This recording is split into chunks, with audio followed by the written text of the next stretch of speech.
again. Sure. You want to be a personal health manager for people who have chronic health issues. Yeah. Tell me about that. So I've sort of fallen into that because when you're the nurse and you're the person in the family that understands the healthcare system, Sure. what I realize is that it's not simple. You know, you can have one disease and need to see 5 or 6 different professionals to manage yourself. And so one of the things I think a health coach can do is help coordinate that. You know, I've worked a lot with women who have breast cancer.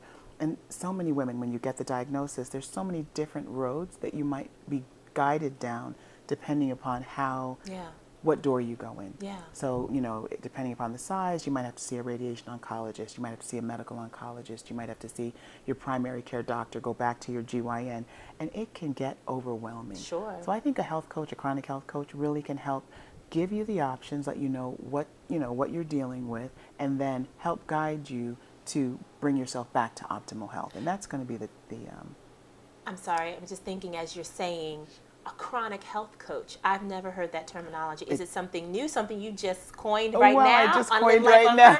It is sort of something I just coined. When I look at, there's so many people. If you look at the number of people who have diabetes, that have hypertension, these are chronic health illnesses that we really get to manage over the lifetime. Sure. So there's not somebody who says, how do you coordinate it? Who do you need to see? Yeah. How often should you see?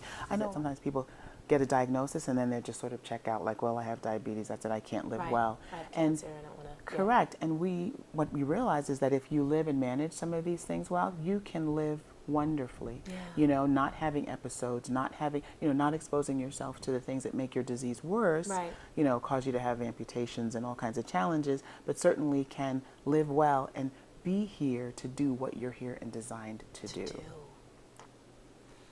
I'm feeling all happy. Yeah, it's a wonderful hopeful. life. You know what I mean? It is. I think, and just talking to you, and even how she delivers, like how you talk and your diction, it's just so calming. Thank you. Do you realize that is a gift of yours when you're in your professional workspace of nursing? I do, actually, and it's so funny, I didn't realize it until I did my rotation with psychiatric nursing, where you work with different patients that have mental illness, and the nurses were always like amazed, like he'll listen to you and he'll do what you tell him to do, and I've heard my voice just called different things, but it is a gift, and I thank God that when I speak, that it is calming. I can take people who are very, very anxious about whatever's going on with their life and sort of talk them through and realize, okay, it's not as bad as you think it is, and that we can move to a different place and we can fix this in a calm mode as opposed to, an anxiety,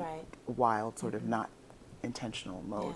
So it's a gift, and I thank God for it.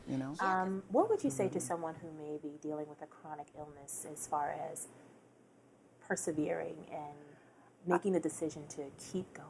I think one of the things that sometimes happens with people who get a diagnosis is that my life is over, and it's not. I think I like to share with people that this is a part of your journey. It doesn't define your journey.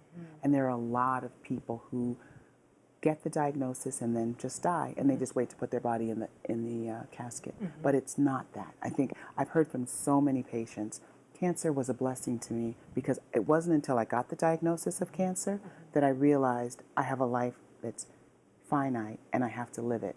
And I think when you realize that it's not just the diabetes, the hypertension, the stroke, it's not.